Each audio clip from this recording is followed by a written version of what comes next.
Today, have you made plans for New Year's or Christmas Eve, or did COVID put that all on hold? What's going on with local events, ticketing, timeout, and more? Then the streaming wars, winners and losers. And Disney versus YouTube. I'm Alexis Cordato, and this is Future Forward. I am Steven Rosenbaum. Let us launch. Hey, Alexa. What's up, Steve? Well, I did have plans for New Year's and Christmas What's Eve. up are the rise in COVID cases. Yeah, no, but I'm pumped. Did you by any chance watch Saturday Night Live last night? I did not. It was super weird. What happened? So Paul Rudd was the host, right? Yeah, but there was nothing to host. Oh, they kind of like canceled the show? Well, they sent everybody home and then they ran a bunch of clips, and there was like a couple of skits that they had recorded in rehearsal that they kept. But yeah, no, it was. Did he even do like a monologue? Without filling up the whole pod with it, it was just very. It was not only was it weird, but it was like just a sign of the times. It was like. I mean, it is so apropos though. Like if you look at do you know what happened with the Nets this week? The Brooklyn No. Nets? Half the team had COVID. So Kyrie Irving, one of their star players, he refused to get vaccinated. So he was basically not playing for several games. And then all of these Nets players were dropping like flies. So the Brooklyn Nets had to go negotiate some kind of like COVID protocol with Kyrie Irving because they were so desperate to get people who could play. Rather than cancel, like they're literally trying to get players from like scrappy leagues. It's bizarre. So, I think it's, again, who knows? And we won't spend, listeners promise we won't spend the whole podcast talking about COVID. We've got lots more to cover. It's just so hard not to. It is indeed hard. All right, so let's talk about events. Let's jump in and talk about events, because that's our first segment, and it relates to, when you're looking for things to do, like, do you use, any of these apps? I don't use this new Go Disco one. This one I hadn't heard of. It's so funny. Here, this might be a little bit controversial. I often think it's not even about finding something to do. I think I start from a place of who do I find someone to do it with? Yeah. Why is that controversial? I totally get that. I don't know, because it's almost like technology can't necessarily solve that. Well, if your friends are busy, it doesn't matter how good an app is. I'm probably not going to go out. I used to be better about going out alone. So I think you've actually hit on something which is important, which is what's going on and who from my community has either gone to it and recommends it, or is thinking of going to it and would tell me to go. Right. So this is interesting. This headline says Go Disco curates local events. So you are like the curation expert based off of what you know about this app. Do you feel like there's anything specific about how it curates that is a differentiator? So the word curate has gotten mauled so badly. I mean, when I was writing about it regularly, it was because curation was human. It was, Alexa saying to me, have you seen this great show that's on, about, murder in the building on the Upper West Side, which I never would have watched except you recommended it. But and people, even back when I was writing about curation and wrote the book, people were like, well, is there such a thing as algorithmic curation? And I was like, no, don't mess with my words. But I do get it. And, so I get a lot of pings from Time Out. But it's noisy. And then Eventbrite is always haranguing me with tickets to things. Mm-hmm. I have not yet used Go Disco. and I guess I should try it. This is the TechCrunch article. It says Go Disco is an event recommendation engine. You know what's interesting is in these times that we live in, what I would appreciate from really any venue or event-based service is health policies, meaning like well, in New York City, they do require vaccines for people to gather indoors. It would be interesting if, you know, there was even like a filter where you showed like a negative COVID test or something like that as well. So I went to a movie screening the other night. Triple vax, all ID, all that stuff, and they're like, we're making everyone take a COVID test, and they had it set up at the screening station, but they were backed up, and it was going to take an hour for the results. Wow, an hour? Yeah. Oh my gosh. And the movie started in 30 minutes, so we left. So you bailed? Oh, okay. Yeah. Yeah. Which, by the way, listeners, if you have advice or not, I've yet to see, but I've been invited to like 19 screenings of Licorice Pizza. Licorice Pizza. Interesting. Okay. So I don't know if it's good or bad. The reviews are good. I guess my question about events, and I think you actually nailed it at the very top of the show, like how much of it's about recommendations, how much of it's about who's going, how much of it is about, can I get a deal on tickets? Like, what does it cost? I think, and then how far is it, right? That's the other thing about being in New York is that, whenever I'm talking to someone who's on a support line and they're like, well, you could go pick up the part you need. It's only 4.5 miles away. I'm like, it's in New Jersey. Yeah. Right. I think, if I were to design my own kind of recommendation engine, it would really start from this place of asking you, the user, one question, which is, do you know what you want to do? Or are you in the mindset of discovering something you'd be open to doing? Because I actually think that really makes a huge difference. Because there are some nights where I'm like, I really want to be in like a loud social environment where the vibe is like very music driven, dance oriented, etc. Or it might be like, I actually want to be really inspired. I want to go see a performance, something art related, etc.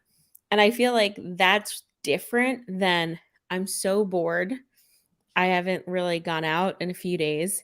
And it's sort of like, it's like the Google I'm feeling lucky button. So I love the idea of your app and I would love to help you build it. But before we get to building it, I think we ought to just ask one really hard question. Other than a handful of urban centers, are there really enough events that kind of like, hey, I want to be inspired. Well, you went to the one museum in town last week. Do you want to go again? Yeah, I mean, this is a very New York centric conversation. Very New York. But I will say though, I okay. travel enough, like where I've been to smaller cities all around the world. I think event curation is, again, maybe Go Disco solves it. And so we will poke around there. But if not, we should build it. Yep. All right, let's jump to the YouTube Disney battle because it's hard to feel bad about either one of these two companies. Right. I mean, so when I saw this headline, so what was interesting is I subscribed to Hulu, and I've been very frustrated with the Hulu app just in terms of it crashing. It's just like very glitchy. And I was about to explore canceling Hulu in favor of YouTube TV. And then I saw this headline and I stopped. So the fact that YouTube TV is cutting its subscribers a $15 a month discount because they lost the Disney offerings is that's a big that's a big concession. Right. And part of it is people forget Disney isn't Disney, right? So Disney is ESPN, it's ABC, it's FX, it's Yep. kind of Hulu too. Yep. The Disney Channel. Yeah. There's a lot of Disney. Here's what I find interesting. These battles go on between cable companies and networks all the time, right? And it's always almost around a big sporting event. Like that's the lever is, Right. Like Final who's going to Four is air the coming up. Giants games this fall or something? Well, or I want a price increase and we'll negotiate right up to the big sporting event that people are going to freak out that they don't have access to ESPN. I'm interested in how big a gap there is between what Disney's asking for and what YouTube was willing to spend. I mean, it couldn't have been pennies, right? Right. And I actually was trying to find out if there was like a amount disclosed. No, it's a black box. And there was recently like also a thing with Roku where Roku subscribers were going to lose YouTube. Well, on Roku, my Spectrum TV app was out of, there'd been a battle between Spectrum and Roku. I didn't even know Roku charged to get access, quote, to its subscribers, because I don't think of myself as a Roku subscriber. I thought I bought a piece of hardware. Same. But Roku, yeah. Turns out not so much. So weird. Yeah. Yeah. I think consumers are fickle, and I think consumers are, to your point, willing to either add or drop. I've never used YouTube TV. They harass me about it all the time, and I've just I don't like their marketing. I think it's too aggressive. It is, but I know people who subscribe and love it because it's like a cable replacement. It has DVR functionality, if you want to watch live sporting events, etc. It's good for that. The Today Show in the morning. I should, so I use a cloud DVR and a low cost cable deal through Spectrum. It's never occurred to me that YouTube TV was a competitor to that. That's interesting. Yep. Yeah, that's why people like it, because instead of paying Spectrum, you're paying YouTube, and it has a better interface because it's built by YouTube. Whereas Spectrum is Spectrum. So let's go to this state of streaming battle, because there's a lot of interesting ups and downs. This is an article in observer.com. So there's one stat here that actually says that consumers are kind of not that fickle because they're not really changing their subscriptions that much, right? Like 68% aren't. Yeah. So that's like a pretty high retention rate, right? That actually that surprised me. Does that mean that Apple TV gave away all those 1-year tests and then people stayed with it? Yeah, that's what I interpreted it to be, unless this is people got it for free and it hasn't. Well, no, because it's May 2020. It's not May 2021. I was going to say maybe a year hasn't passed yet. Nope, but it has. So I'm going to argue this is a crappy stat, because what services have you canceled? And the lowest is Discovery Plus, but that's because it has the lowest number of people that subscribe to it. Yeah, but I think overall, though, whether it's 2% or Apple TV 6%, it's still like a lot lower than I thought.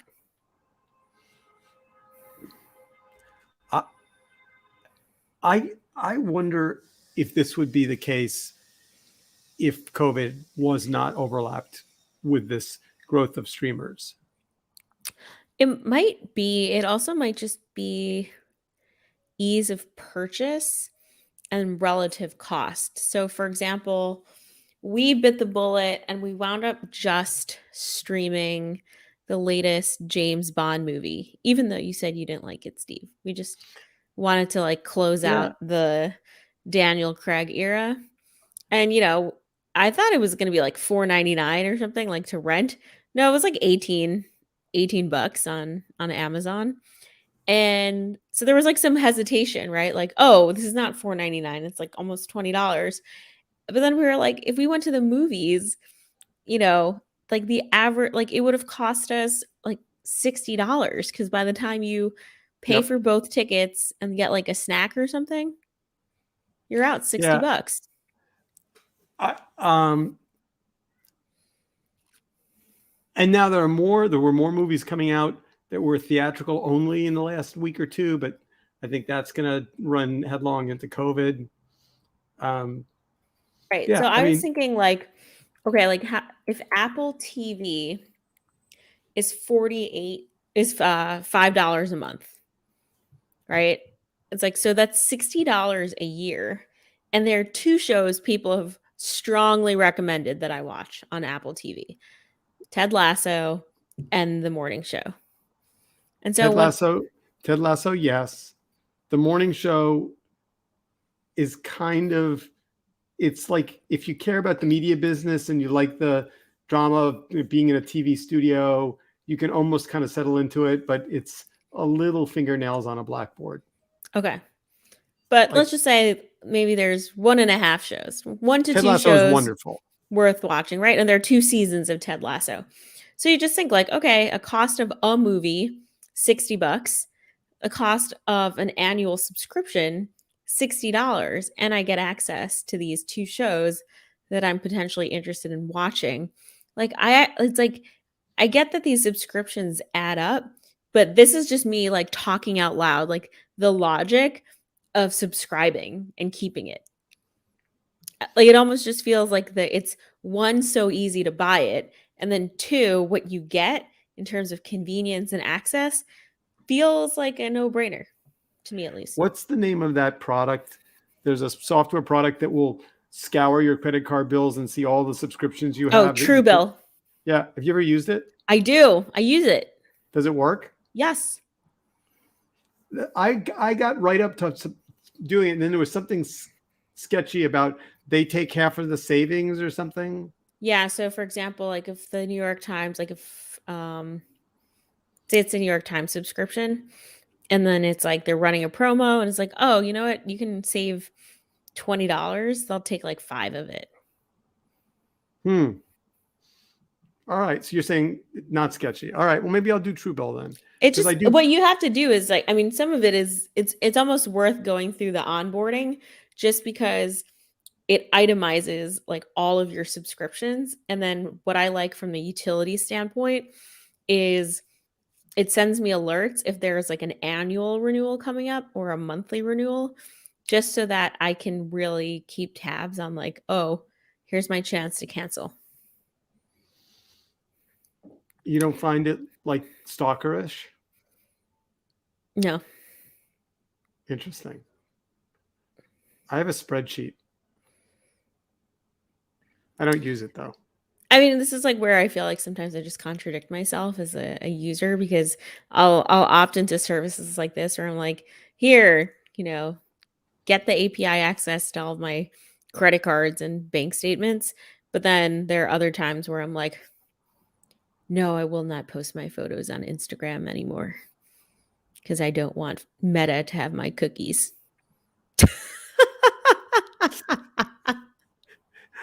Okay.